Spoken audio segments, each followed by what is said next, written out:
Guys පේනවනේ හොර යක්කු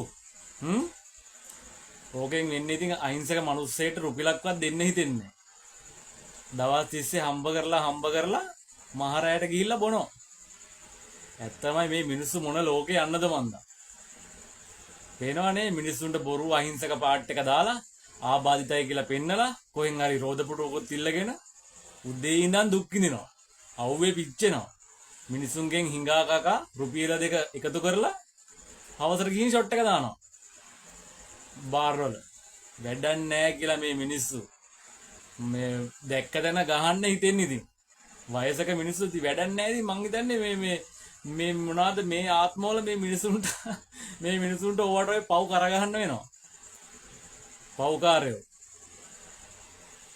ඔය වගේ මිනිසුන්ට සල්ලි දෙන අපිටත් පව්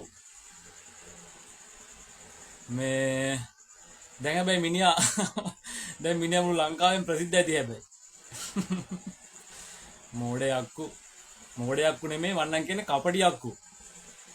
ඔය වගේ මිනිස්සු පොඩ්ඩක් දැක්කම පොඩ්ඩක් හොයලා බලලා දෙන්න රුපියලක්වත් දෙන්න එපා මම නම් කියන්නේ. හොර යක්කුන්ට. බේබද්දෝ.